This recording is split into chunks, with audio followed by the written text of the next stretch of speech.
I didn't know, didn't want to know, didn't need to know. I remember the cops saying, well, I guess that makes me the big boss man. JR's singing was not ever in the cards. Tony Khan's a smart guy. He's got great vision.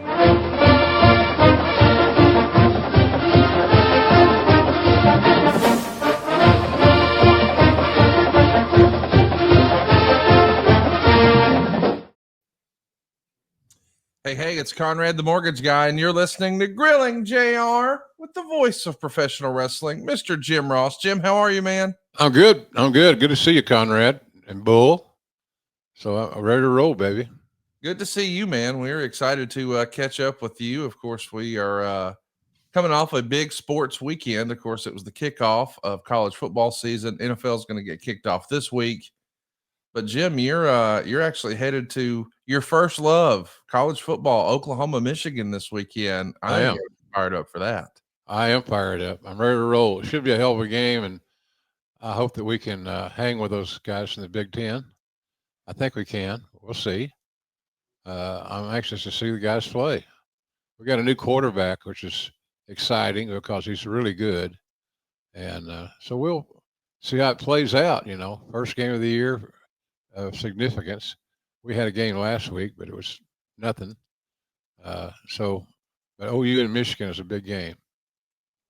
Yeah, it is. I got to ask, I don't know. I know you've had some health battles. When was the last time you went to an OU game? It's been a while, hasn't it? It's been over a year. I'm excited about going. Should be a packed house, and everybody should be at their game, have their game faces on, and it should be fun. I don't know that we can win. I think we can. I feel like I'm going to see a OU win. That's what I'm going to see. Let's just hope that it happens. I don't know if you saw, but right now they have your Oklahoma Sooners as a favorite, like 6.5 points over Michigan. How about that? Yeah, that's strange, isn't it? I'm not sure I concur with that, but I hope they're right. Oklahoma being a favorite is at home is, I think that makes sense. But Michigan is a real good team from a great league. So we'll see how it works out. Jim, I know you've said before that you don't get to catch any Monday Night Raw because it's on Netflix. Have you heard that there's a new Cowboys multi-part documentary series about the Cowboys' success in the 90s that features your pal Barry Switzer? Have you heard about that? Bull mentioned something about it before we started recording. But I know I'll see Coach Switzer this weekend. He'll be at the game, and I share a suite with my friend Wallace Marsh, and so it's all lined up, ready to roll. It's interesting because I think you've got one of the more fun suites in all of college football. I think I've heard through the years that Coach Switzer is going to be around, and I think Bosworth's going to be around. Good old JR. I mean, that's got to be one of the more star-studded suites in all of college football, don't you think? Yeah, we get a lot of traffic. A lot of people drop by to say hello and drink the free booze and eat the free food, and just to say hi.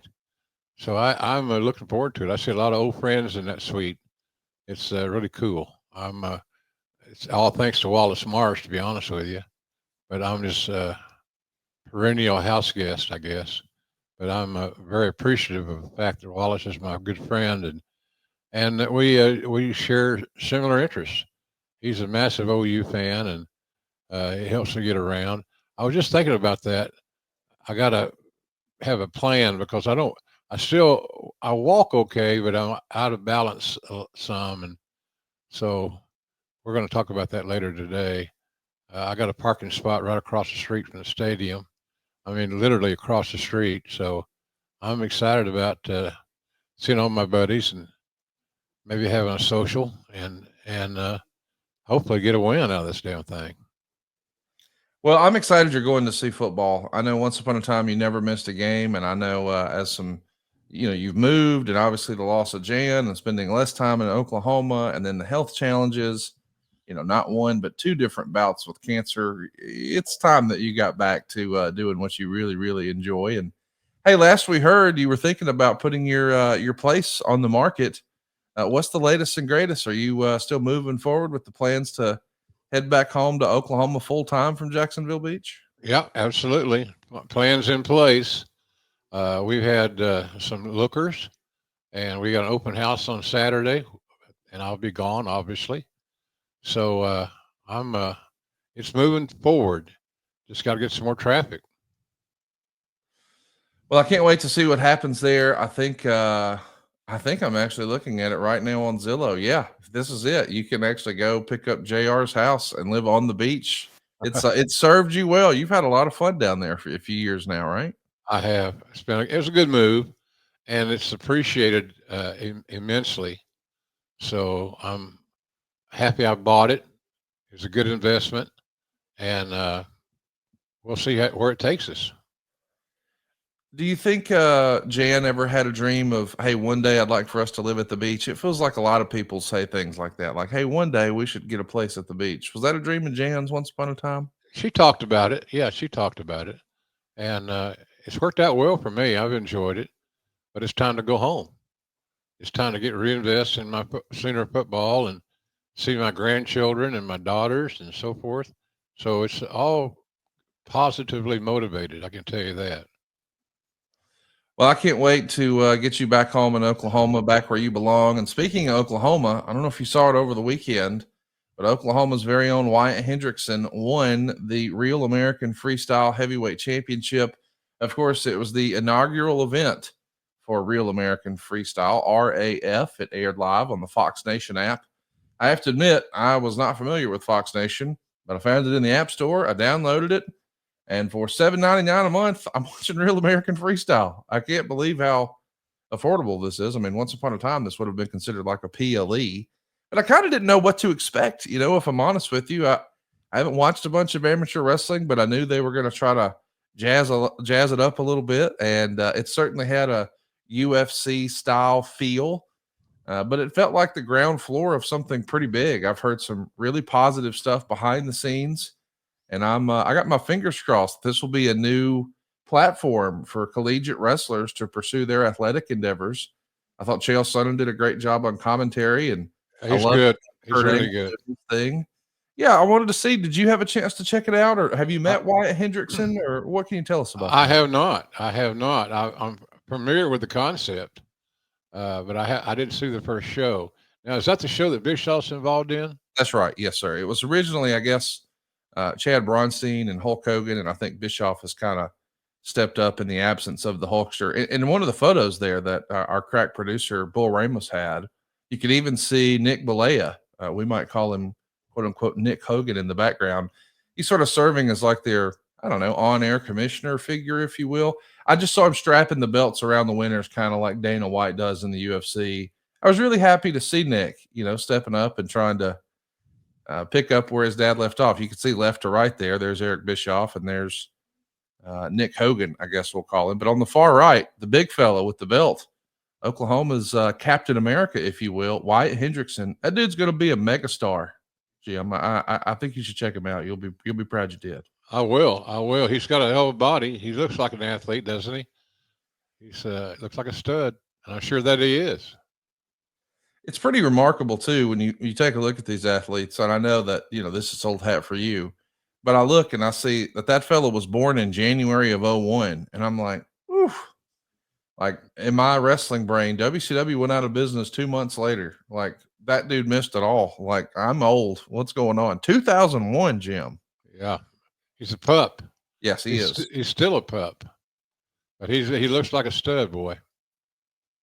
No doubt. I hope that you'll check out Real American Freestyle. I think they're going to be announcing their second event pretty soon. Tito Ortiz threw down a challenge to Chael Sonnen, which I don't think a lot of people would have expected. So maybe we'll see that at Real American Freestyle 2 or RAF 2. We also saw Holly Holm step in kind of as a last minute surprise. I guess that was their Lex Luger debut Nitro type moment. I'm not sure. But hey, we mentioned Nick Hogan there. I don't know if you saw, but this was all over the internet this morning. I guess late last night, Nick Hogan filed a lawsuit against Bubba the Love Sponge. As I understand it, he's got a new documentary coming out. That's Bubba Clem. We know him as Bubba the Love Sponge, called Video Killed the Radio Star, the untold story of the Hulk Hogan sex tape scandal. And I think it's supposed to drop like later this month or later this week in the next 10 days or so. And I guess Nick filed some sort of an emergency injunction to stop it. I guess he's alleging that it's violating his dad's copyrights and trademarks and IP and all that stuff. I don't know that we've ever talked about this. Have you ever met Bubba the Love Sponge at all? Yeah, once or twice, not much. Once or twice. What's your read on the whole Hogan Bubba stuff through the years? Everybody wants to make money. It's all about the cash, and that's how I look at it. Bubba sometimes seems a little shady, but he's looking for a profit and money, and I can't say there's anything wrong with that concept. But ethicalities aside, he's a little dubious in my opinion, and I might be wrong about it. Everybody's got a right to make money, but how you do it sometimes is, judgmental, shall we say. So it's interesting. That'll go down the road a little bit farther before it's all settled. Everybody looking for a payday, Conrad. Everybody's looking for a payday. I don't know necessarily that Nick Hogan is looking for a payday, but I do think he's probably trying to keep his dad's name and legacy out of this news and out of this conversation and just sort of move on. I, for one, am for that. I mean, hey, he's no longer with us. Like, let's move on. I mean, it feels like it's time for that. And I used to be a Bubba the Love Sponge radio fan back when he was on Sirius XM. I wasn't familiar with him because we didn't get his radio program here in Alabama. But when he was on afternoons on Howard 100, I thought it was highly entertaining. But now, with the benefit of hindsight, I'm wondering, man, on some level, that relationship's got to be one that both guys regret, don't you think? Hogan and Bubba, like a little toxic. Yeah, a little toxic, and everybody looking out for the bottom line, the big money. So I don't know if it's there for Bubba at this point, but I hate to see somebody that's passed prematurely like Hogan did be in the spotlight for this reason. It's just it's hard to fathom. Have you spent any time with Nick Hogan? Nick Balea. I know if anything, you would have met him when he was a much younger person, right? That's right. Oh, he was young and as a kid, he'd travel with his dad occasionally. So I feel for him. Losing his father is never cool, but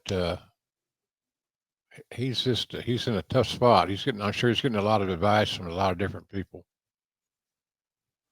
I know that you have been around literally everyone in the professional wrestling business, but the second generation is always something that's discussed. Usually when they try to follow their parents' footsteps into professional wrestling. But you've also seen folks who didn't. Can you speak about, do you have any experience in dealing with, or can you share any insight when you had a young person whose parents were so over the top famous, like a David Flair, for instance, or a Nick Balea, for instance? Like, everybody knew who their dads were. And now in the wrestling context, that's got to be met with some positive, but some negative too. What can you speak to us about that? Well, it's challenging. You hate for any kid to lose his father, especially so suddenly. And Hulk had such a massive global name. It puts the kid in a tough spot. He's got to have good guidance and things of that nature. So, he's just I feel for him. I really feel for him. Well, we feel for you if you're not already using Mando. I mean, fall's here, guys. That means football season, yard work, maybe even hunting trips. But let's be honest, staying fresh can be a challenge. And that's why you need to hear about Mando deodorant. From your pits to, well, everywhere else, Mando has high-performance odor control and sweat control that actually lasts all day. Forget those colognes that just mask the stink. Mando blocks odor before it even starts. It's one stick that does two jobs. That's coverage through double overtime games, that weekend project, even those extra long pre-holiday shifts. You're good. It's not magic. It's science. And I'm a big believer in this product, especially if you're going to be, I don't know, pulling for Oklahoma this week at the football game. You need Mando deodorant plus sweat control solid stick, because what you're going to find is one swipe and you're good to go.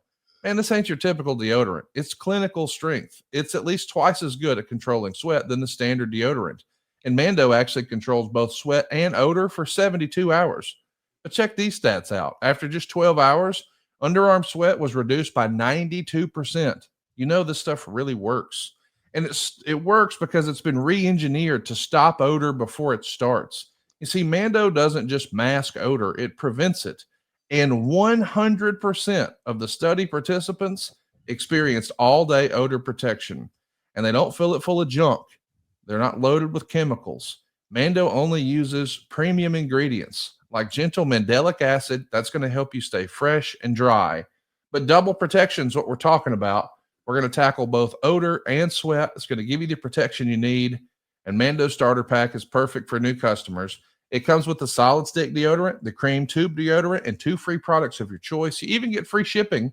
And right now is a special offer for our listeners. New customers can get 20% off site-wide with our exclusive code. Just use the code JR at shopmando.com for 20% off site-wide plus free shipping. That's shopmando.com. Please support our show and tell them we sent you.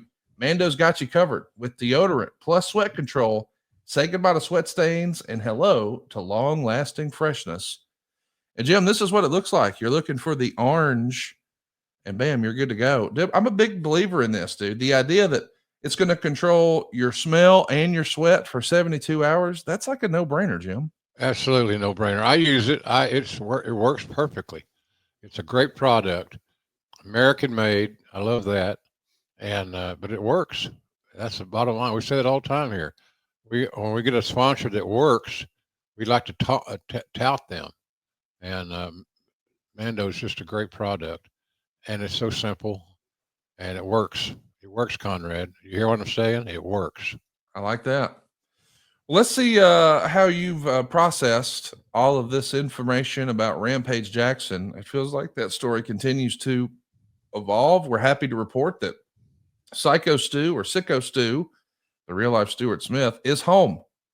So he had some pretty tough things going on. He was hospitalized. Of course, he arrived at the ER unconscious and had a broken bone in his face, and that broke a bunch of his teeth. And I mean, it was just he was in bad shape there for a bit. He still got a long road to recovery, but at last check, well over $200,000 raised in his GoFundMe. But man, there's still a lot of fallout from this. Have you been keeping up with this story at all, Jim? And has your opinion changed at all? No, it really hasn't. It's just so unfortunate. There's no winner out of this deal, in my view.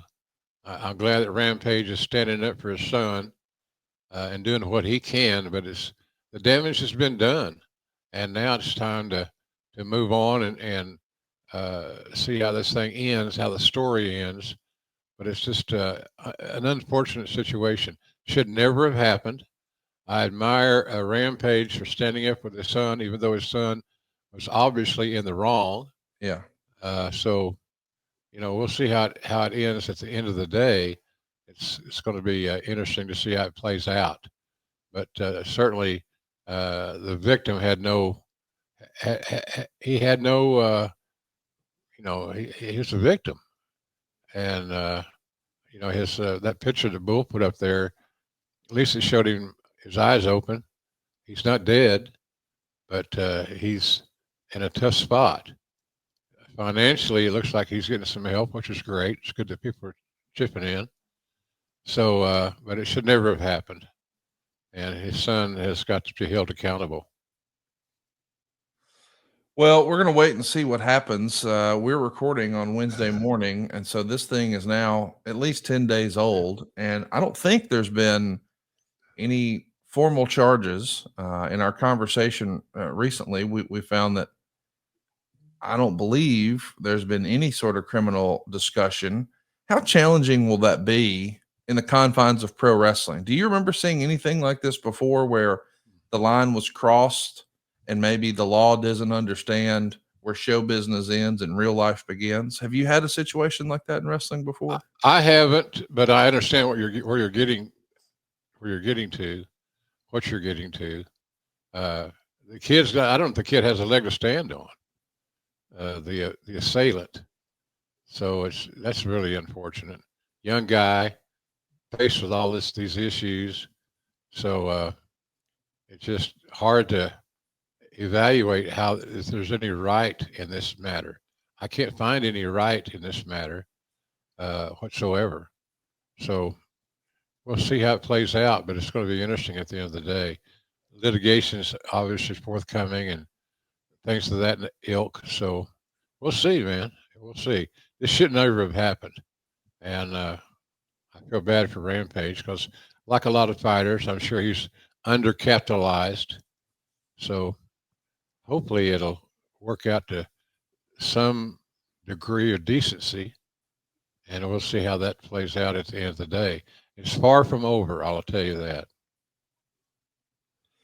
Yeah, I mean Raja is an adult, so I don't know that Rampage is going to be. And I get where you're probably insinuating that maybe Dad could help him out, but I don't know. I think it's going to be interesting to see how this story develops and how it shakes out, and hopefully Stu's able to make a full recovery. I think that's what I'm most interested in.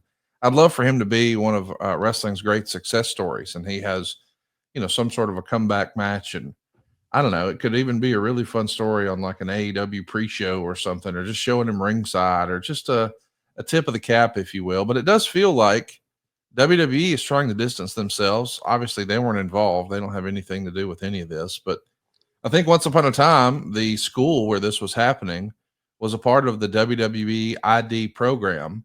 Now, that's not something that's your brainchild, but certainly you saw the value in having developmental systems. I'm not pretending that for a minute that Knox was any sort of developmental system, but it was a school that they were trying to keep an eye on, sort of thing.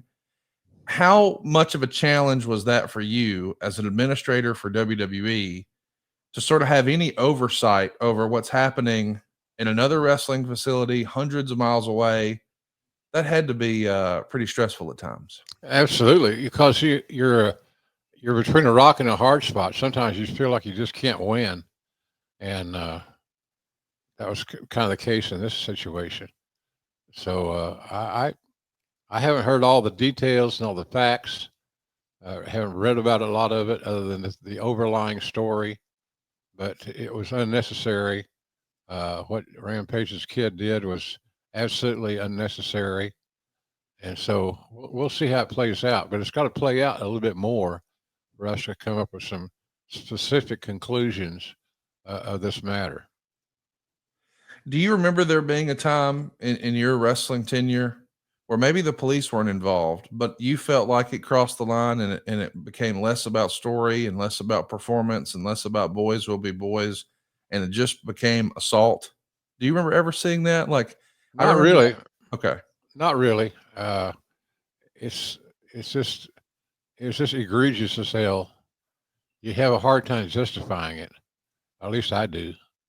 The kid that Rampage's kid knew what he was doing, and it's just unfortunate as hell that it occurred.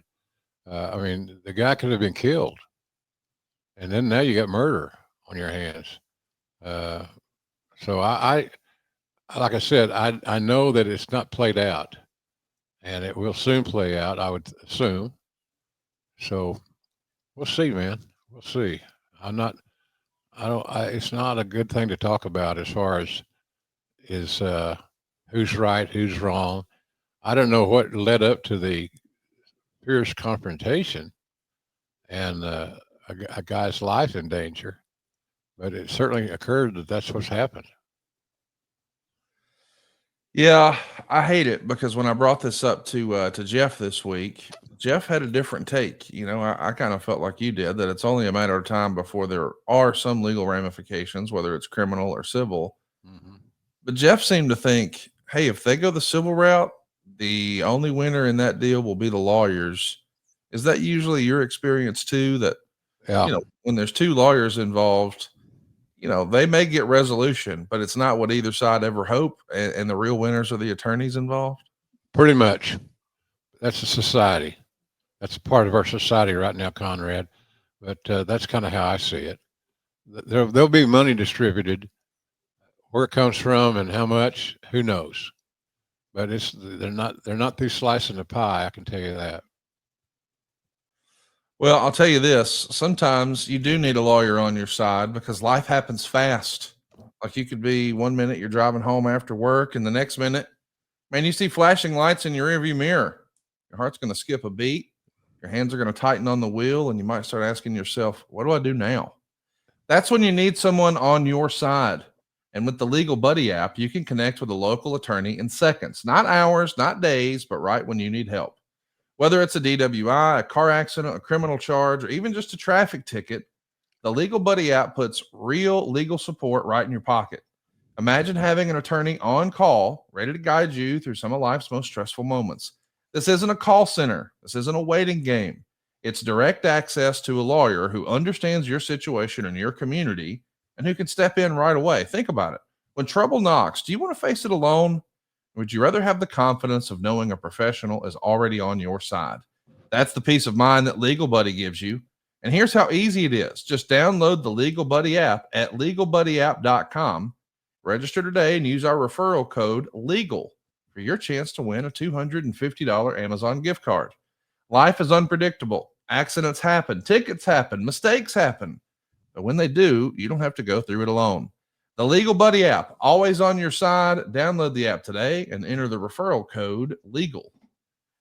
That's a very clever. That's a very clever app, and it's something that we should all have access to, because legal help is in today's time is imperative. So check that out, folks. It's good to have in your back pocket, I can tell you. When you were making towns back in the day, way back when, car full of wrestlers and yourself, you ever get blue lights behind you? You got any stories you can share with us about that, being pulled over with wrestlers in the car? I got pulled over mostly more often than not with Vince because he had a heavy foot, and so I don't recall. I think I recall him getting one ticket maybe, but it's just when you're on the road that much, it's inevitable that you're going to have speeding more likely than not, and so but the boys got tickets a lot.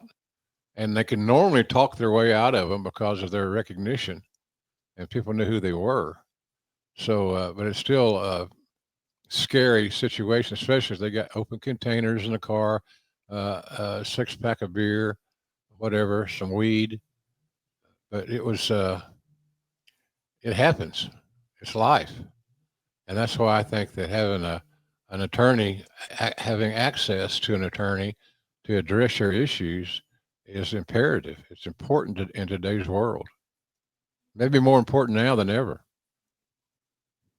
Was there ever a funny interaction between Vince and a police officer? Because that feels like a comedy sketch to me. Yeah, I remember him telling a cop in Illinois or someplace, and he trying to explain to the cop who he was and where we've been and where we're going. And I remember the cop saying, "Well, I guess that makes me the big boss man." And that's kind of what it was. He was a big boss man, and Vince got a kick out of that. He also, I'm sure, paid a ticket, but that was never an issue with him. So it's a part of travel. You ask anybody today that travels a lot, they're probably going to tell you the same stories. That the world has changed so much that it's hard to get around it. You just got to pay the piper. And not Roddy, God bless him, but you got to pay the piper. And I know in today's world, it's having legal help at your fingertips is smart. It makes sense. You can't go to a gunfight with a knife, and you got to have legal backup. So I've adjusted how I drive and what's in the car with me. I don't drink and drive, and I think that's a good philosophy to have. If you don't drink and drive, you eliminate a lot of your costs, a lot of your errors are addressed. Just don't do it. Yeah, no doubt. That's great advice. I do want to ask you about one of the more famous incidents in wrestling history. It happened with a guy you were pretty familiar with. On May 26, 1987 is when Hacksaw Jim Duggan and the Iron Sheik were arrested in New Jersey on drug possession charges. Now, of course, anytime you have one of your performers get arrested, that's going to create some negative PR. But this was also, well, a little deeper because you've got this All-American Patriot character, Jim Duggan, sharing a car with his arch rival, the Iron Sheik. Now, I think that happened about 6 weeks after you helped facilitate the sale of Bill Watts' territory to the Crockett promotion. So I don't know that you were in regular communication with Bill, but if you had to guess, or did you ever even speak about that with Bill, the idea that Hacksaw got busted for marijuana with the Iron Sheik, how would Watts have handled that if that would have happened in the UWF? Not pleasantly. There's been a lot of terse verbiage shared back and forth. No doubt about that. He would have looked to move into a space where he had a chance to address it with his talent, make sure they didn't do it again, understand the severity of the matter. And it was severe. It got national publicity. The fact that one was an American hero in Hacksaw, the fact that the other one was a noted villain in the Iron Sheik, anti-American image, and so forth.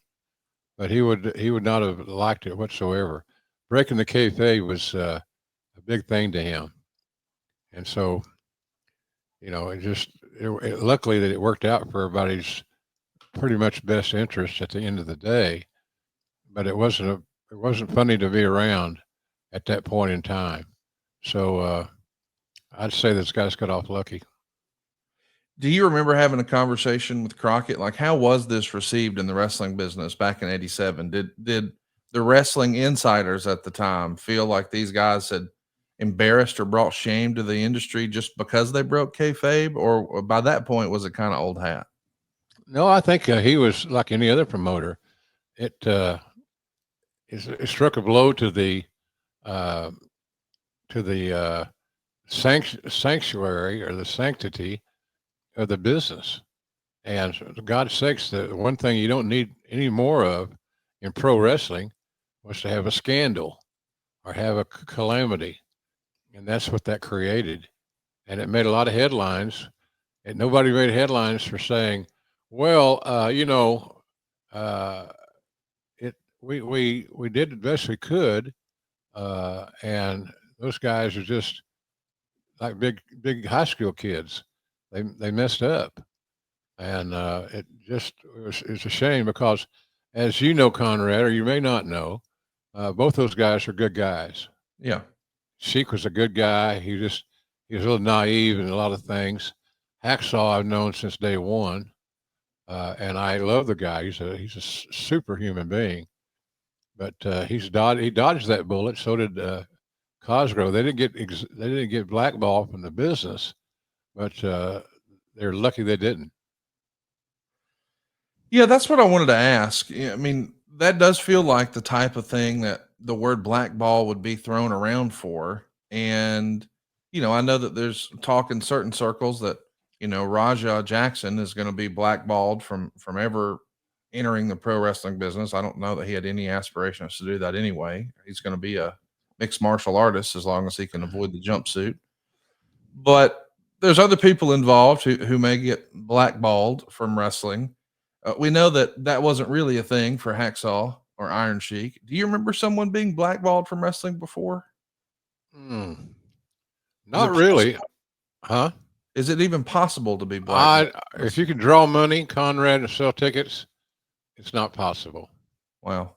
Promoters are just that way. At least that's my take on it. You want to avoid those situations at all costs because it just doesn't make any sense to get immersed in that type of negativity, and even more negativity than the brand and the genre automatically bring with them. So, but I can't think of an instance specifically. I'm sure back in the early days, there were some guys that just didn't get it. They're just going to live their life and they feel bulletproof, and nobody's bulletproof. We got to talk about something nobody else saw coming. That's the idea that AJ Lee, the real life wife of CM Punk, is allegedly coming back to WWE. She last wrestled with the company on the Monday after WrestleMania in 2015. So it's been more than 10 years since she's been in the WWE ring. But according to Sports Illustrated and Brian Alvarez and Sean Ross Sapp, it looks like we're headed towards a mixed tag type situation. We saw at the Clash in Paris, Becky Lynch and Seth Rollins reunited on camera. They haven't been seen together since they were both baby faces. Now they're both heels. And Punk is teasing on Instagram, okay, you asked for it. And man, people are running fired up that AJ Lee is coming back. We've never spent any time talking about AJ Lee here on the program. Were you a fan of her work, and are you excited to see her return? Yeah, I was a fan of her work. I thought she did a great job. She's always in good shape. She learned well. So it's a new star. That's not a new star, but a star that certainly has built up a anticipation for her return. And she's got that brain of CM Punk, access to that, which is a good thing. But she's any star that's got name identity, and she has name identity, and who she's married to didn't hurt nothing, hasn't hurt anything. So, but she's a unique character, unique facial expressions, unique body English. She's athletic. I'm a little bit surprised that she's jumping back in the game, but not totally. I'm not shocked. It makes sense to me. So I wish her well. Good girl, pleasant, and I'm all pulling for her. I hope she does a great job. It never hurts for the business to get somebody back that has been a star, and now we'll see where it takes us. I'm pulling for her. Anything new and significant is a good thing for pro wrestling. Yeah, she was certainly a trailblazer in that quote unquote divas division. It's unfortunate that she missed so much of this women's revolution and evolution, I guess, within the confines of WWE. So I think fans are excited that she'll be back. You may remember that she did have some neck issues, and just 3 years ago, she did an interview with AEW's Renee Paquette, where she mentioned that while she managed to avoid chronic pain by retiring when she did, her decision to rehab the neck injury without surgery left her routinely losing feeling in her hands. So we hope that she is able to make some sort of a full recovery and manage all of this and can make a return safely. I know a lot of people are really excited. I even got a text from my daughter over the weekend who said, "Is AJ Lee coming back? Does this mean AJ's coming back?" She's fired up. So fans are fired up, and so is the WWE Shop Twitter. I can't wait to tell you guys about that. But first, I want to remind you that today's program and all of our programs are brought to you by Blue Chew. And that's because, guys, Ole JR is entering rooms dick first. See, Blue Chew is not just a tablet, it's a cheat code to your crotch. Stronger, harder, longer lasting. Like somebody gave your downstairs a pep talk and a gym membership. Blue Chew is the original brand offering chewable tablets for better sex. I mean, serious business. I took Blue Chew, and now my reflection won't even make eye contact. Guys, this isn't just about performance. This is about legacy or third legacy. Give her group chat something to talk about. Nothing makes you more of a legend than a little Blue Chew. Go discover your options right now at bluechew.com. And we've got a special deal for our listeners. As always, get your first month of Blue Chew free. Just use the promo code JR at checkout and pay $5 for shipping. That's it.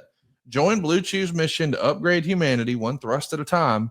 Head on over to bluechew.com for details and important safety information. And a big thanks to Blue Chew for sponsoring today's podcast. They never go away, and it always works. Every time. Come on now. Let's talk a little bit about, I don't even know if this is intentional, accidental, AI, but someone asked the WWE shop account on Twitter when they could get some new AJ Lee merch.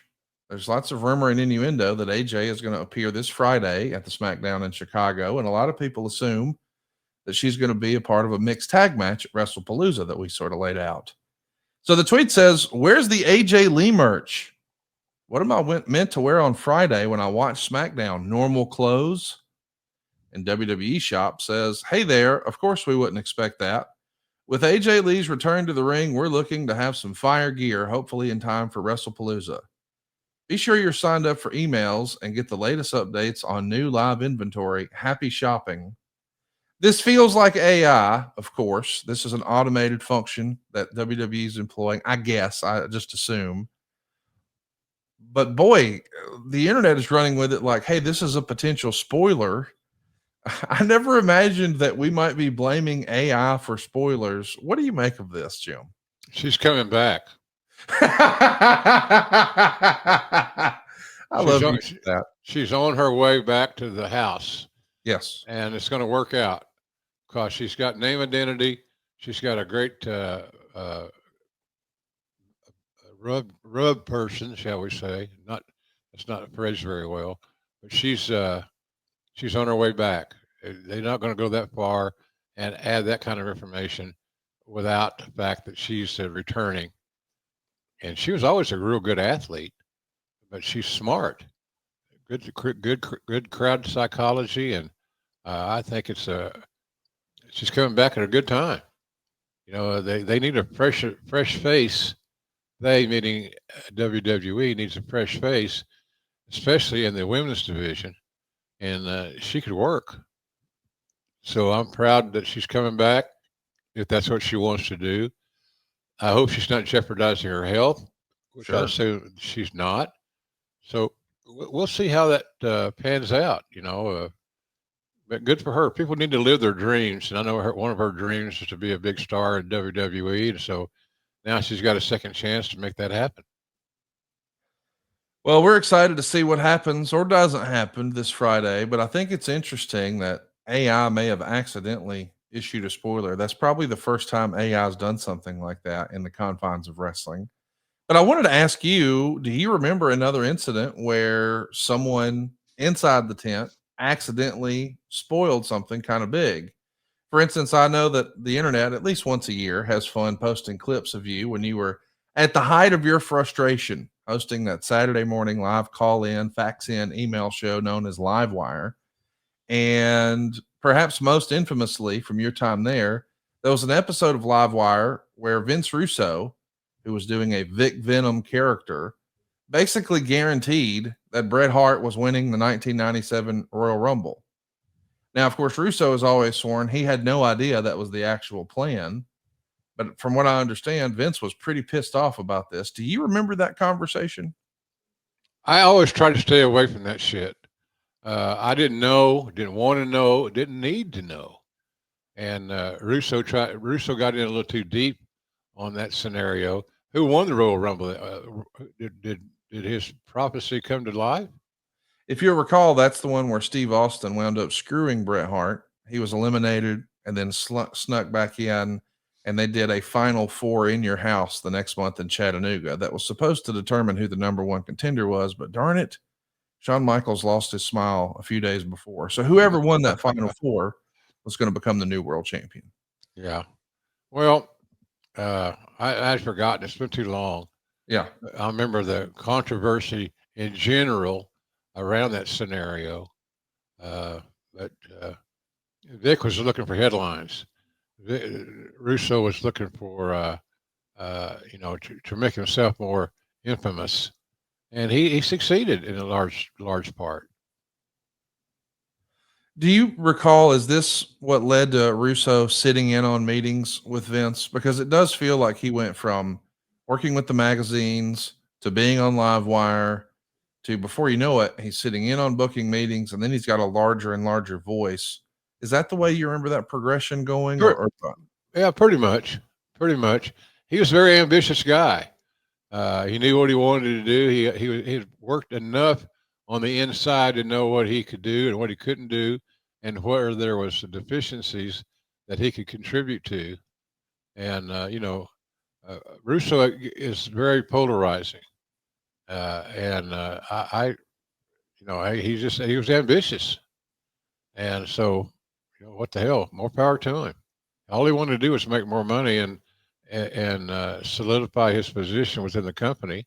And to do that within WWE, you got to have some sort of relationship in a positive way with McMahon. It's interesting too to think about just the evolution of Vince, because I really do believe that's probably how it happened. But that was January of 97 or perhaps December of 96, whatever it may be. And I feel like if that happened 10 years later, and we're talking about December of '06 or January of '07, it feels like Vince McMahon from that era, rather than inviting him into the meetings, he just would have been fired. I mean, we've heard Jimmy Jacobs got fired because, well, maybe because of the picture, but I mean, he got in trouble, I guess. He got spoken to because Vince thought his tie was weird because it was a pink tie. Like, Vince certainly developed more quirks as he got older. Is that fair to say? Yeah, I think so. Like most guys that are established and that have some tenure, uh, nothing weird about that. Uh, I didn't work much with Jimmy Jacobs. I know who he is, and so forth. But Russo was just an ambitious young guy that had a young family, and the more money he could make and earn and save, the better off he was going to be. I don't blame him for that. I know that spoilers have been a thing in the WWE for quite a while. Gosh, back in '88, I think the WWF magazine was hitting people's subscribers' mailboxes about a week before WrestleMania. And they were speaking about Randy Savage as the new world champion, having been crowned champion at WrestleMania. I mean, that's got to be something that you don't ever want to have happen. But No, when things like that happen, you're playing for the other team in '88. You're with Crockett. right. Are you guys monitoring that? And is Dusty like motivated to mention that on TV somehow? I only mention that because I know that I think when Vince McMahon had to admit that wrestling was sports entertainment, not actual sports, Lawler went on Memphis TV and basically was saying, "Hey, it's what I always told you about the WWF. They're a bunch of phonies. The real wrestling's right here in Memphis." Did Dusty think of doing anything like that back in '88? He might have thought about it, but he didn't act on it, as far as I can recall. So everybody had their opinion and their mythology of how to address that sensitive area. So, but I can't think of anything that specific that Dusty would have done.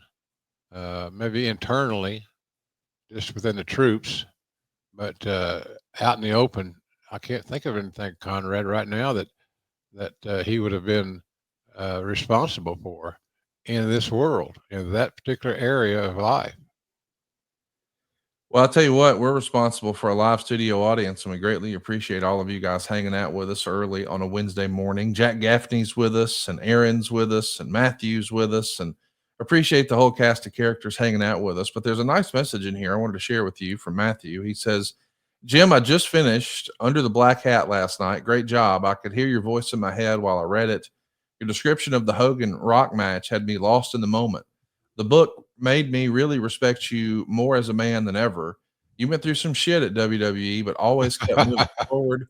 Countless times in the book, you mentioned how you would always think back to your dad and followed what he taught you as to what a man was supposed to be." That's a nice little message from Matthew this morning. It is. Thanks, Matthew. I appreciate that. Uh, yeah, it's just you got to go back to your raising a little bit, as they say. And I never forgot how I was raised or who raised me, even though sometimes I didn't agree with all the conjecture. So, but I appreciate that, Matthew. It's nice of you to say. We also want to bring up another issue. I know you weren't at the building, but maybe you've heard about it, and I want to see if you can draw any parallels to previous experience. I'm talking about what happened last Wednesday when AEW made their ECW Arena debut. In advance of them doing Dynamite there, man, there were some people who were not too happy across the street. It was the local union, the International Alliance of Theatrical Stage Employees, the IATSE union in Philadelphia, and they're upset with Roger, the guy who owns the 2300 Arena, saying that it is not a union building and it should be. And you even see there's like a giant sign and rats, and they've got speakers, and I think they had union members driving around the building honking and hollering. And the funniest story I saw out of this, and it isn't funny, but there was one funny takeaway. I guess one of the strategies was, hey, we'll just blast music. And as fans are waiting in line to go into what used to be the ECW Arena at the corner of Swanson and Rittner, they started blasting Enter Sandman. So rather than annoying the fans with that Metallica song, they were actually saying, "Hey, turn it up. We love that song." This is not anything to do with AEW. And I know that, this got a little traction on social media, but this is a venue issue. The venue decides whether or not they're a union building, not who's coming in town, right, Jim? Yeah, absolutely. Don't pile on when there's no pile to pile on. And you're right about that, Conrad. That's good. That's good reporting, in my opinion. So it's amazing. The media and the wrestling media in particular, they have a life of their own, man. And sometimes you wonder how in the hell did they live this long and still earn a living with such unsubstantiated information and theories and so forth. So yeah, it's crazy. It's crazy. It's frustrating if you're in the business and then sometimes you're blamed for things that you have no control over. And I think this is one of those situations. To be clear, friend of the show, Adam Hopkins, formerly of WWE these days, he's helping in a big way behind the scenes with AEW. He issued a statement here that says, "All Elite Wrestling has paid and will continue to pay their prevailing wages to all locals used as a part of our residency at the venue and has maintained a great relationship with IATSE Local 8 for previous events held at other venues in Philadelphia." So I think it's pretty nice that Hopkins is pointing out, hey, we use these guys all the time when we run the bigger buildings. But Roger, the guy who owns the 2300 Arena, says, hey, this isn't the Wells Fargo Center. I mean, listen, that's a building where there's not a lot of big time televised events there. And I understand NXT's been there and bare knuckle fighting, but I think they still hold bar mitzvahs there. And as last I checked, they're not doing that at the Wells Fargo Center. This is a small mom and pop business. I hate that Rogers in the middle and AEW now is drug into this. I think everybody wants people to be paid fairly and on all of that, but this becoming an AEW issue just feels like it was way off base, and that's really Way off base. Way yeah, off base, Conrad. Come on. Stretch your story into truth. yes. You have a hard time doing that. It's just bullshit. It's bullshit. No matter how hard you try to do something right and for the right reasons, for the right people, this is what you get drug yelling and screaming in. This kind of situation. It's just not good. I don't believe this for a second, but there are conspiracy theorists out there who put on their tinfoil hat and they say, hey, WWE's ran this building before and they didn't have this issue. Maybe WWE called and tried to stir up trouble for TK for AEW and for Tony Khan. To me, that seems a little far fetched. I just don't know why they would. I mean, who cares? But I do want to ask, did you have any negative experiences with unions in wrestling? Like, do you remember there being certain buildings or towns or personalities that were really challenging from a wrestling perspective? Not really or specifically, uh, but I know that the only issues I can recall are where they would dictate no blood, things like that, but nothing major. Uh, they have they have guidelines, they have rules and regulations that they expect the promoter, the wrestling promoter, to follow. And I think that we did a good job with as many events as we uh, promoted. I thought we did a real good job of adhering to that, and a lot of that was thanks to Ed Cohen, the late Ed Cohen, who booked the buildings. He had such a great rapport with the venues. And the last thing that you want to do is to get on the wrong side of the venues because the word spreads and it's just not cool. So, but Ed Cohen was a big part of why we stayed out of trouble oftentimes because he followed the rules and he was just a great soldier for Vince and the WWE during that era. He was extremely valuable, and I miss Ed. He's a good guy. Big New York Yankees fan. He played a little ball in his day. Had battle after battle with bone cancer. And he and I didn't get along all the time, but we got along most of the time. and I had and that whole relationship was built on respect. You can't lose respect for your peers and your fellow workers. You got to have respect. And Ed and I had great respect for each other. But Ed Cohen was an unsung hero. It was never given the credit that he probably deserves over the long haul. Good man, smart man.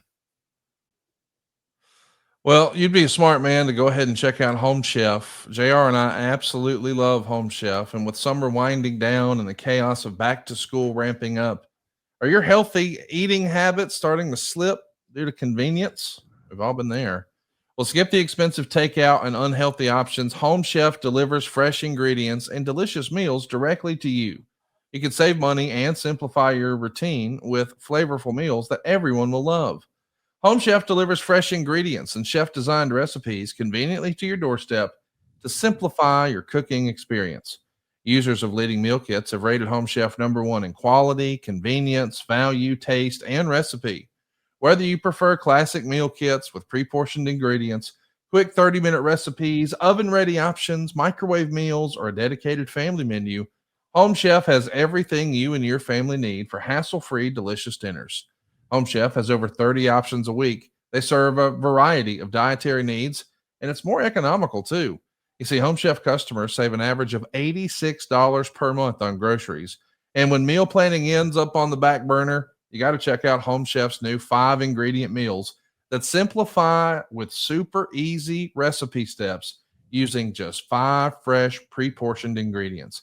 And right now, for a limited time only, Home Chef is offering our listeners 50% off plus free shipping on your first box. And did I mention free dessert for life? That's right. Go right now to homechef.com/JR. That's homechef.com/JR for 50% off your first box and free dessert for life. Homechef.com/JR. Of course, you must be an active subscriber to receive free dessert. Jim, Home Chef, they're hooking it up, dude. 50% off, free shipping, and free dessert. Sign me up. It's a great product. They know what they're doing, and I fully believe in this product. If your lifestyle is such that it would support a home chef, then jump on it, man. It's good stuff, and they treat their people right. And the most important thing is they have great food. And if there's anything that Conrad and I know a lot about, Come on. great food. Something else we know a little bit about, Jim, is Ring of Honor. And they had a fabulous pay-per-view from the former ECW Arena this past Friday night. I enjoyed the show. Bandito continues his hot streak at Death Before Dishonor. He's victorious. QT Marshall had a bloodbath with Paul Walter Hauser. Yes, the famous actor, the Golden Globe Award winner. Did you get a chance to catch any of the Ring of Honor show last Friday, or were you eat up with football? Football had my hand. Yeah. But that's one of those situations I don't really agree with. And I didn't see it, so it's hard for me to judge. But Paul Walter Hauser getting a lot of juice, I could scratch my head on the validity of doing that. But that's a shortcut. And when you can't work, this is what you got to do. Take a shortcut. But I feel bad about it. That's where the business has come to. There's a little bloodshot, but they had a good crowd. There's no doubt about that. They seem to be having a good time. Look at that male Caucasian audience. It's an ECW crowd, isn't it? I love it. Absolutely. Well, I hope everybody checks it out. I think a lot of what Paul Walter Hauser and QT Marshall did, I'm just friends with both of those guys, so I'm biased. But when you've got a guy who sort of steps out of the mainstream and steps into the niche of pro wrestling and pushes it all the way, doing a hardcore match in the old ECW Arena, this is a guy who, respectfully, probably shouldn't even be here. I don't mean like he doesn't belong. I'm just saying like no one who's had his success in Hollywood would say, yeah, I'm going to go do wrestling. I mean, we see a lot of professional wrestlers make a name for themselves in pro wrestling, go to Hollywood and try to never look back like, oh, that's in the rearview mirror. I'm finally in my final destination. Paul, for the love of the game, is doing it in reverse. He makes it in Hollywood and then says, hey, sign me up at the bingo hall and get the thumbtacks ready. That dude loves pro wrestling. I think that comes through. Without a doubt. Yeah. Without a doubt. He's a huge fan. He's a aficionado. I admire him for that. I think that her latest match out could have probably been a little bit more kind to him. But I appreciate his efforts, and I understand where he's coming from. I just don't agree with the mythology of it. Let's see if we can get on the same page about some neck surgeries, Jim. I don't know if you've seen this, but Steve Carino's son, Colby Carino, has carved out a nice career for himself on the independents, and he finds himself in a GoFundMe situation. He just had some kind of career-threatening, undisclosed emergency neck surgery, and just hours after getting checked out, I mean, they were wheeling him in. And on the WWE side of things, we've seen that Kevin Owens just got a single level fusion after waiting it out for several months. And on the AEW side of things, we're finding out that Ospreay is saying that he has a pair of herniated discs that are now messing with his spinal cord. This is a dangerous deal. This is the only type of injury. I shouldn't say the only, but this is the scariest one of every wrestling injury that I know of, is these neck injuries, because people wonder, not just how will my career be on the other side of this surgery, but how will I be? Will I physically be the same and be able to enjoy the same quality of life? And you ran talent relations when WWE had almost like a neck surgery epidemic. I feel like that was probably like 99 to 2003. What did you attribute all of those neck surgeries all at once? I mean, whether it was Edge or Kurt Angle or Stone Cold, it felt like one after another with these neck surgeries. Well, it all goes back to how they were working and what kind of bumps they were taking. Taking chances. A lot of these guys took unnecessary chances that put their necks in jeopardy, and that was exposed on more than one occasion. It was always bad to hear from the doctors, but we had good doctors. They diagnosed well, but it still was. I always believed there were some unnecessary injuries involving the neck that shouldn't have never happened. Guys getting dinged and having some paralysis, having some numbness and so forth. It just, at the end of the day, was unnecessary. They kept pushing the envelope because they didn't want to miss out on a payday. And I can understand that to some degree, but nothing is worth jeopardizing your long-term health over whatsoever. And that's kind of how I looked at it. Some of those issues were avoidable. I do want to ask, when all these surgeries start happening, is that the reason we started to see a ban on certain moves? It feels like this is the era where we said, okay, no more chair shots over the head, no more pile drivers. Certain things start to get outlawed. And with the benefit of hindsight, I'm fuzzy on, the chicken and the egg conversation here. Was it concerns of CTE? Is that what led to the end of the chair shots, and it was the neck injury that led to the end of the pile driver? Is it a combination of both? How do you remember WWE handling these neck surgeries? Was there a move to change how we got there with, hey, let's get rid of this move or that practice, that sort of thing? Yeah, you had to do something to stymie the growth and the proliferation of these injuries. And we did the best we could with it. It's once the talent get in the ring, it's kind of their ball game. Right. And even though you can consult with them and coach them up and work with them, a lot of them are just leery of what they are willing to subject their own bodies for. And I appreciate their dedication, and I always did, always will. But there are things there that needed to be addressed, and we try to do that by just taking some of the higher risk things away from the toolbox. So it's, but still, it's once the horses get in the race, you can't slow them down. Well, we know that pile driver ban was for everyone but the Undertaker. He was still allowed and permitted to do the Tombstone pile driver, but as a result of that move being banned, I think they stretchered CM Punk out with it earlier this year. Maybe I have that right, but I know someone left on a stretcher after just a regular old Jerry Lawler style pile driver. They made the move matter. And I know that once upon a time, this was like a storytelling device. Oh, the DDT is banned. You can't use the DDT. That's not to insinuate that anybody was ever seriously injured with the DDT. I know Steamboat was, but not everybody was. But in storyline, hey, that move is banned. It becomes a storytelling device. And I think that's even what Bill Watts was trying to do with banning moves off the top rope. He could make them a part of a story. So you could still do the moves. It just had to be a part of a story and not just jumping off the top rope for the sake of jumping off a top rope. But what I do think that the pile driver ban was different because it wasn't for story purpose. It was for real health purposes. Right. But in its absence, they're able to utilize it for a story.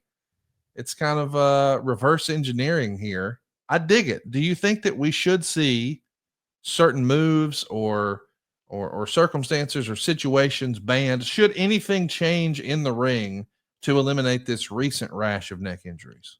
Yeah, you got to be more careful, and you got to have some confines of what you can do and what you shouldn't do, and that's up to administration and the agents that laying out a match. So yeah, it's got to be monitored and governed without question, and I think we're seeing more of that, but it's not affecting the in-ring quality, at least in my opinion. So I'm for all that stuff. I'm not saying you make it a PG product and call it a day, but you got to be smart with what you allow to happen in the ring, and you try to take away as many opportunities as you can that could cause a permanent injury and change your lifestyle and change who you are as a performer. So yeah, I think sometimes the talents go too far, and that's been the case more often than not in recent years. Too far, too many chances. So, but I'm for that. I'm for not taking the excitement and the mystique and the intrigue away, but managing it and not being silly on what you see in the ring. It's just not worth it. We know that in years past, guys were paid off the house and everybody was worried about losing their spot, brother. And I'm sure some of that exists to a lesser degree today, probably not quite like it did because the financial piece has been handled. Almost everyone in wrestling now, there are still a handful of exceptions of guys who work on a per show basis. But by and large, the era of guaranteed money is here to stay. And so guys are getting a huge chunk of money every week or every 2 weeks or every month or whatever it may be, but it's guaranteed no matter how many or how few or where they're at on the card. There is a real guarantee. And I can't help but feel like, with the benefit of hindsight, if those were the type contracts that were offered, a guy like Paul Orndorff's career could have looked a whole lot differently, right? I mean, he needed surgery, he avoided the surgery, and he paid the price in the long run. And he's not the only one. Yeah. He's not the only one, but he's one of the guys that, if they had been managed a little bit closer, and the pay scale was like it is now, where there's guaranteed money, guys are like, I've talked to some guys that it's like they're on salary, and the salaries all are intact as long as they can come to work. And you say, well, you're saying two things. You're saying one thing out of the one side of your mouth and another out of the other. I truly believe we've got to look out for the safety and the welfare of the athletes. They only got one body. When they get dinged up or they get messed up, that's how it is. And a lot of that stuff could be easily avoided if there had been better management in place and a stronger management at least at that, stronger management. And so hopefully this generation of wrestlers that's growing up understand that, and they're not just taking chance for chance sake, just for the ooh or ah or you still got it or whatever the case may be. Nothing's more important than their own health, and some of them just don't get it. If you were able to, and I know that you're blessed to be in the role you have with AEW. You just recently revealed you've signed up for another year with AEW, and they're bringing you in to call a couple of big matches every month at a major PLE. So you're in the catbird seat for a lot of reasons in professional wrestling, and well deserved. But if you found yourself in an administrative capacity today and you're seeing this new rash of surgeries all centered around the neck, would you impose some, what would you do? Is there anything you can do, or is it simply just a matter of conversing with the talent, not necessarily putting new guardrails up, so to speak? Yeah, you gotta be honest with the talent. So you're putting yourself in jeopardy, and for no reason. And not just for the high spot or the ooh or the ah of that particular match or that particular segment of a match. You just can't do it. And you reason with the talent that this is not going to happen. We're not going to do this. And a lot of that falls back on the agents, the coaches, if you will, because they're older guys as a rule. They're going to say, well, I did this forever and I'm okay. And you're okay today, but you may not be okay tomorrow based on the style of wrestling that you're utilizing. So I'm a health first guy by any stretch, but if you got to tell a guy no, it means no. And if they don't understand what no means, sometimes you got to take drastic means to make sure that occurs. And you're trying to protect them as being a dad or a husband or a son or daughter, whatever it may be.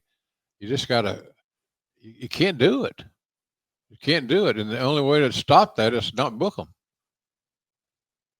Well, something you can do is buy a house and consolidate some debt and make life a little easier.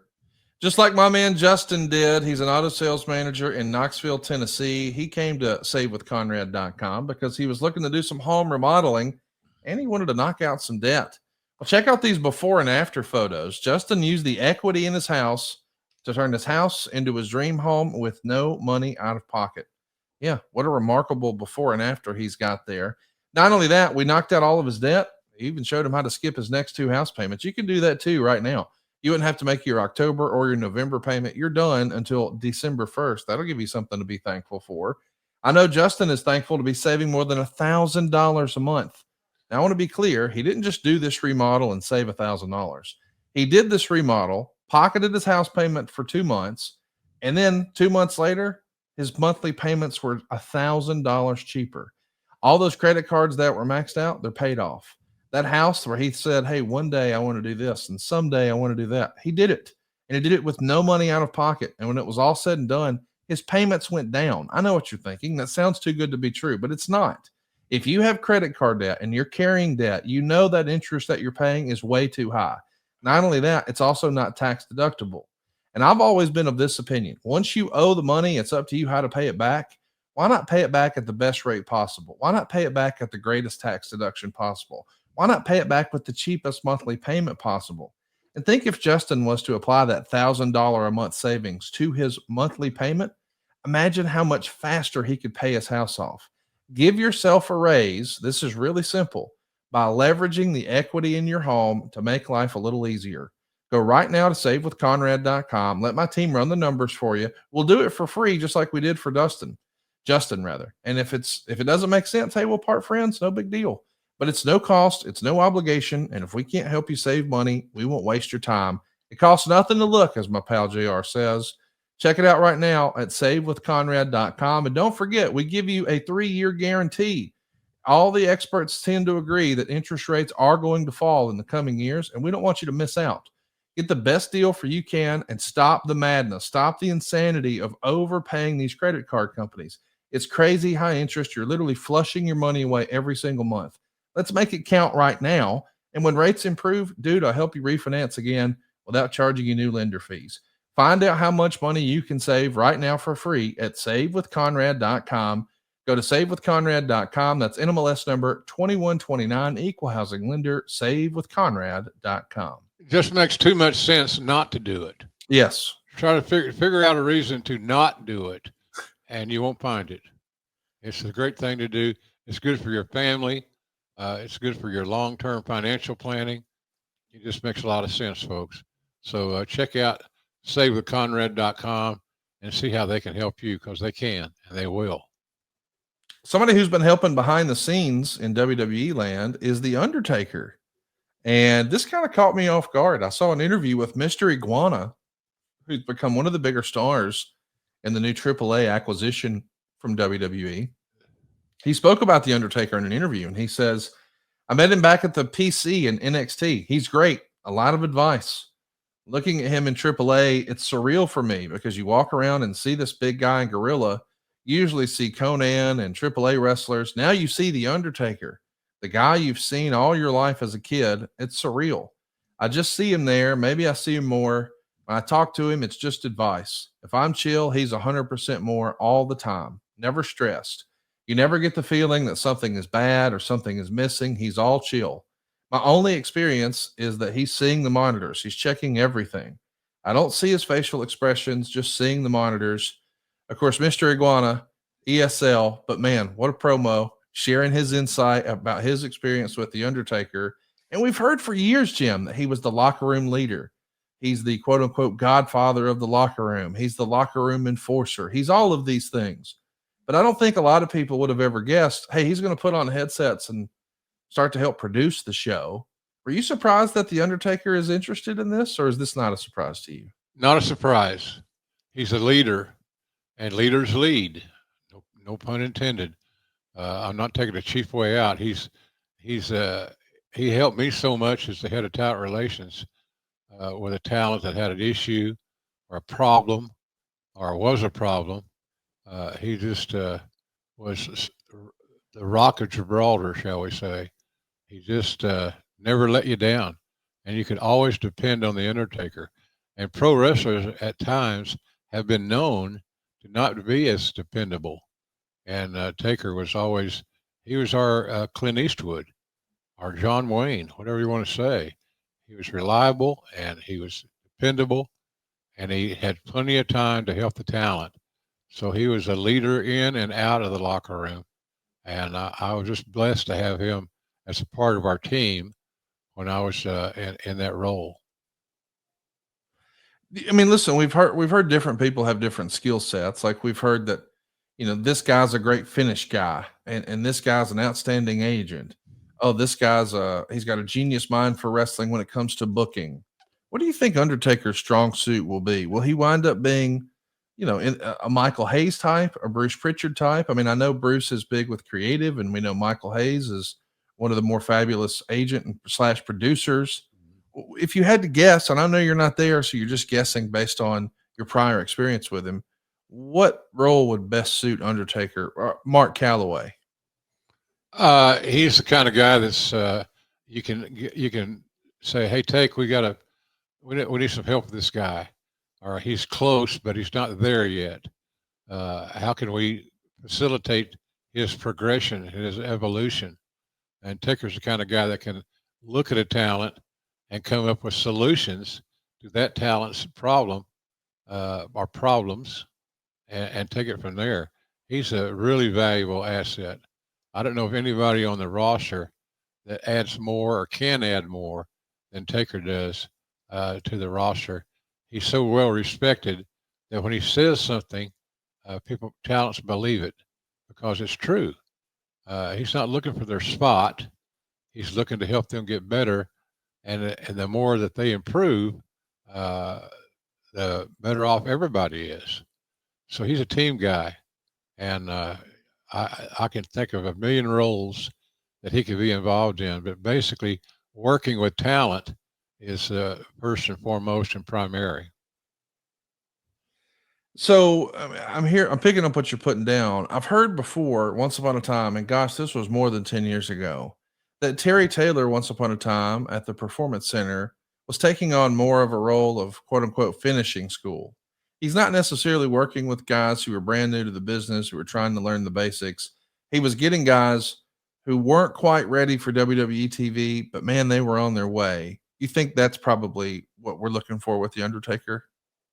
Yeah, he's a finish guy. Yeah. Finish meaning not just the moves, but helping to develop talent. And so there's not hardly any roles involving talent that Taker can't fulfill and add to and help because he's not he's not I don't know how you say it.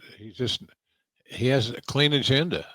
He wants to help the team get better, and the way you help the team get better is that you develop their skill set and how they manage themselves, how they work in the ring, and things of that nature. So, uh, there's no company that can have too many Undertakers on their roster. He's just that valuable, and it's unfortunate there's not enough guys like him in the wrestling business that can contribute. He's just pretty damn amazing. I do want to mention right now that JR is bringing his legendary stories from over 50 years in the business straight to your TikTok feed. That's right. Now you can get bite-sized clips from Grilling JR on TikTok by following the show at Grilling JR. And who knows, we may even pop up live from time to time. Support the show and give JR a follow. It's totally free. That's at Grilling JR on TikTok. And right now, I want to touch on some pretty big anniversaries, Jim.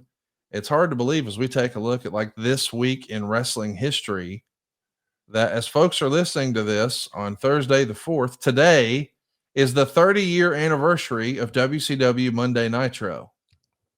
And I think we all know that, boy, that kicked off the Monday Night Wars in a major way, and the wrestling business was forever changed. And I know it was maybe not a banner day for you personally when you saw Lex Luger show up on Nitro, but I do want to get your initial reaction to hearing that, hey, Ted Turner and Eric Bischoff are going to go live head to head with Monday Night Raw. What did you think of that news? And what do you think Vince's initial reaction was that, wait, they're going to go live head to head with us?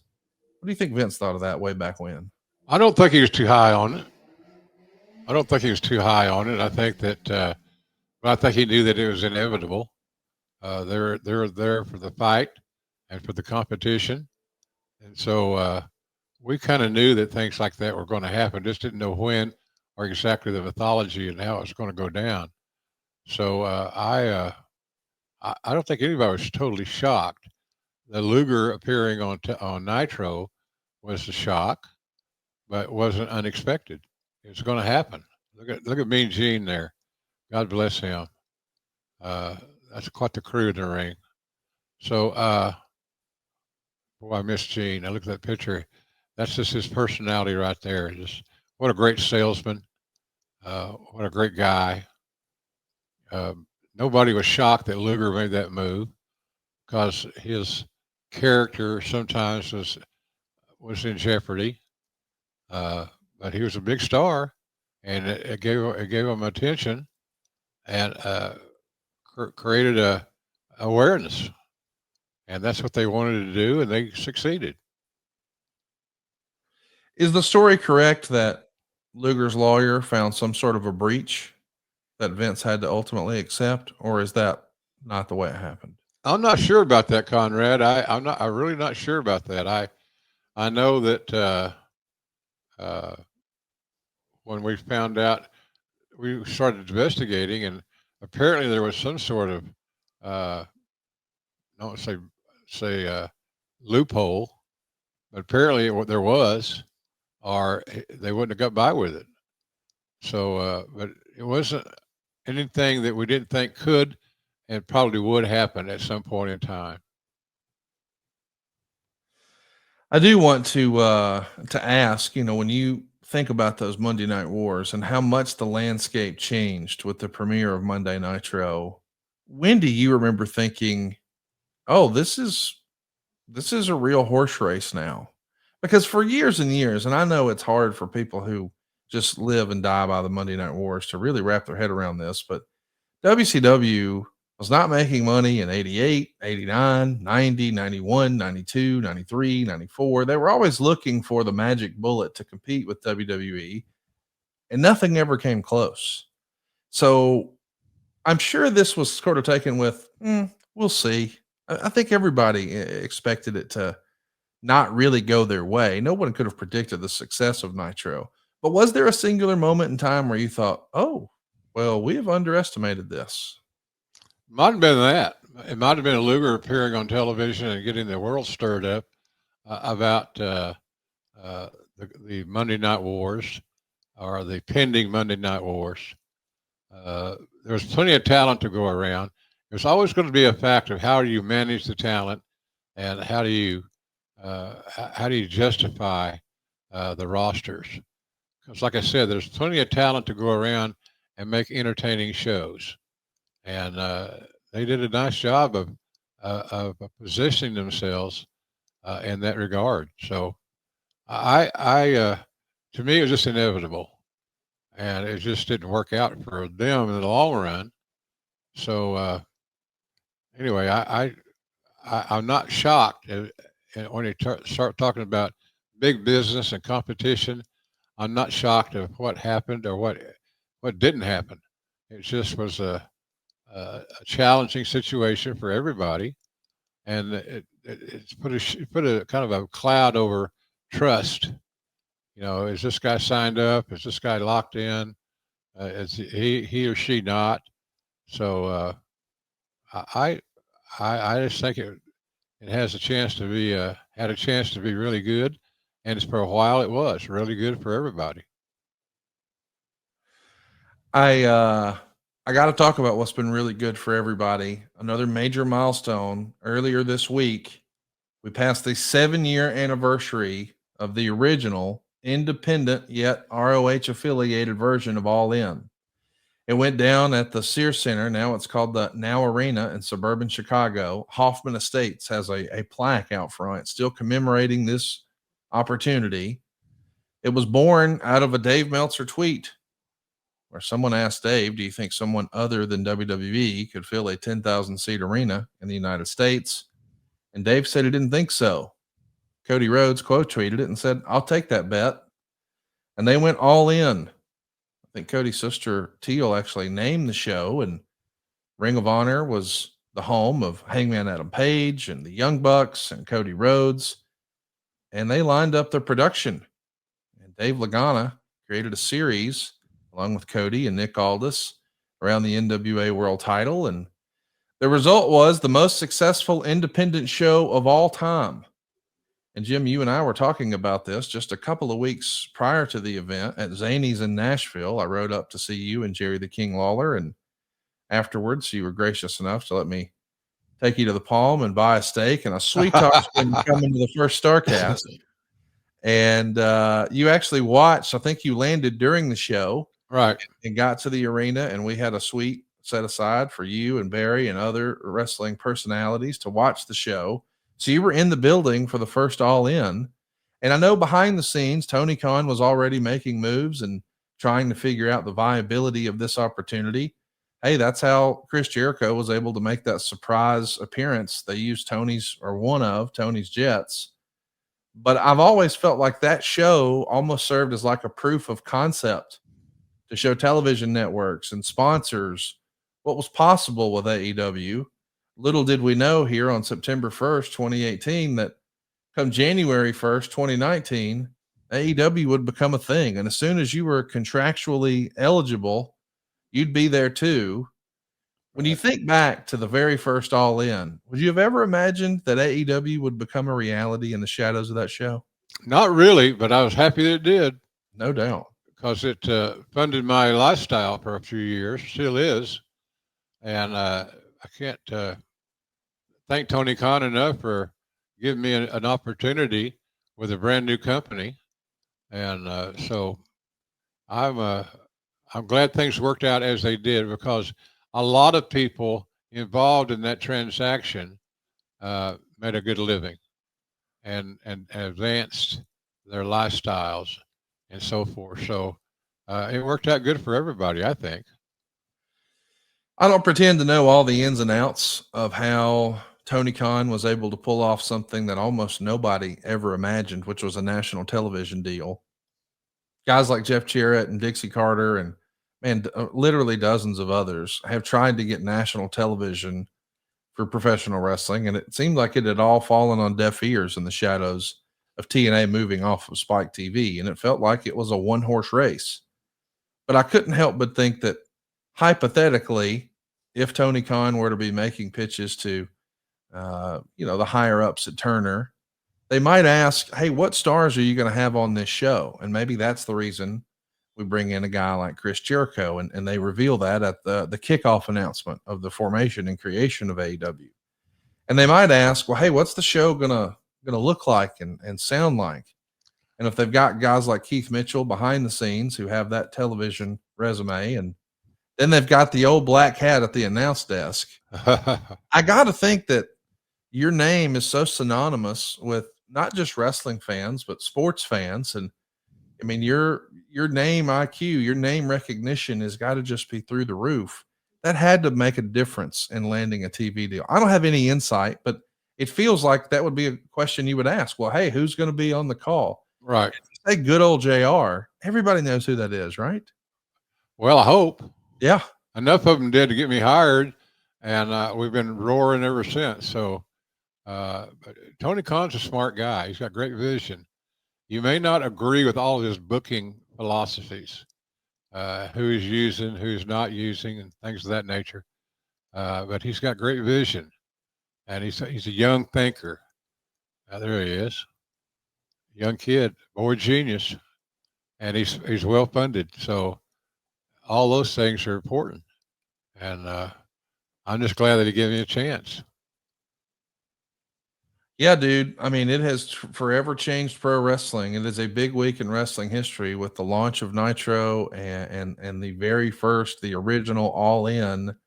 Do you know? I mean, I know that you couldn't make it until mid part of the day, but did Cody or the Bucks ever ask if you were interested in doing commentary on that show, or were you not contractually able to perform at that show yet? I don't think I was contractually able, Conrad, to perform at that event, but we knew those days are coming. Yeah. And I had a strong interest in being involved and becoming affiliated with what Tony Khan's dream was.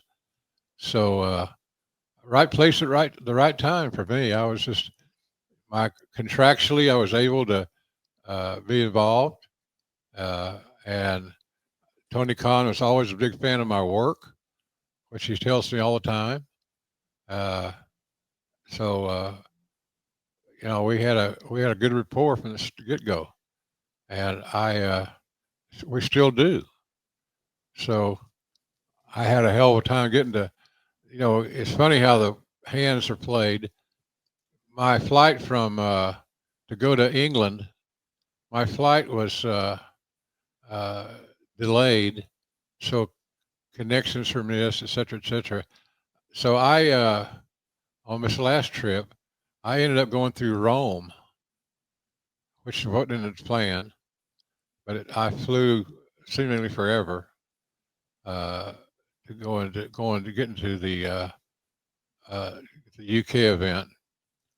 So it wasn't without effort, quite frankly, but I made it, and I was wore out. That's the hardest trip because the flying time that was utilized in getting me there was amazing, hard travel, and so but I wouldn't trade the experience for anything. It was tiresome and hard. I wouldn't want to do it again, but if I had to do it again, count me in, Coach. I'm ready to go play. Well, speaking of going and playing, I know you're going to be doing some of that with jrsbbq.com. If you haven't already, what are you waiting for? It's grilling season, baby. Pick up 2 different types of sauce. You can get a special mustard, a special ketchup. How about the hot sauce? Something for everybody, but a go-to for me every time I fire up the grill is JR's all-purpose seasoning. And maybe you're just into collectibles. Jim's literally giving that stuff away. We're talking autographed books, trading cards, action figures, and it costs nothing to look at jrsbbq.com. So if you haven't already, check it out. You'll be glad you did. And stay tuned in the coming weeks. We're going to have more announcements about AEW, making some more live appearances with good old JR, and he'll be making appearances outside of the tent. WrestleCade in Winston-Salem, good old JR is going to be there, and a handful of others. But Jim, something that popped up overnight on social media that I think you'll have a little fun with. Great close personal friend of the show on this day in WWE pointed out that, well, once upon a time, Vince McMahon may have had you entertain the crowd a little bit on an early version of Shotgun Saturday Night. You may recall this was supposed to be a grungier, grittier version of WWE that aired live from some nightclub venue in New York City. Well, that was the original plan in 96, but as we rolled around in January of 97, we found ourselves having to do the Royal Rumble in San Antonio in a dome. But we've got that pesky Shotgun Saturday Night the night before. It's live, it's syndicated. And I guess in an effort to kill time, maybe Vince had you sing a little song that has now been leaked. I don't think this has ever been posted anywhere. It's not on the WWE network or anything like that. I don't think this was supposed to air, but we've got a little clip I wanted to share with you. Oh, good. All night long. Go ahead, Yes, Jared. That's it. Multi-talented guy. Just don't know it yet. This hat has just launched a new career.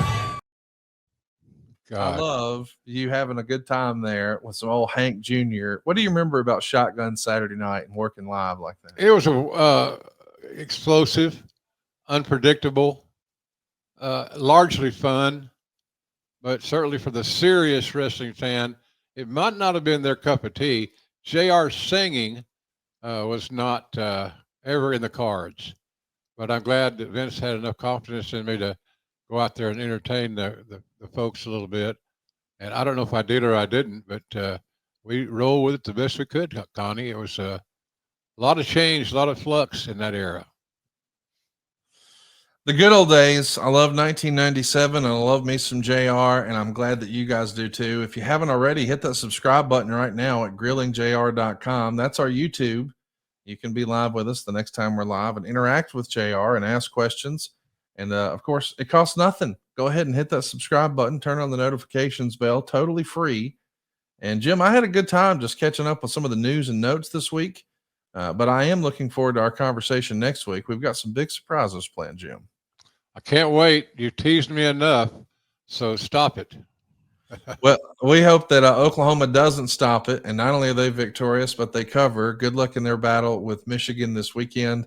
And I'm most excited, regardless of what the scoreboard says at the end, that you were back in Oklahoma watching the Sooners play, doing what you love. Boomer Sooner, boys and girls. We'll see you next week right here on Grilling JR. Hey, it's Conrad Thompson here to tell you a little more about what adfreeshows.com is all about. Get early, ad-free access to more than a dozen of your favorite wrestling podcasts every single week, starting at just $9. That's less than 20 cents an episode each month. And yes, you can listen to them all directly through Apple Podcasts or your regular podcast apps. How easy is that? Ad-free shows also has thousands of hours worth of bonus content and docuseries like Title Chase, Eric Fires Back, Conversations with Conrad, and The Insiders. Plus new series like The Book with David Crockett, Monday Mailbags with Mike Chioda and Nick Patrick, and a whole lot more. And you want to talk about early? You can't get any earlier than listening to the shows live.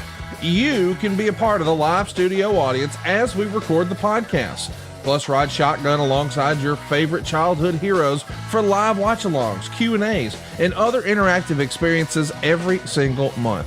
Come on now, see for yourself what thousands of other wrestling fans from around the world have discovered, that adfreeshows.com is the best value in wrestling.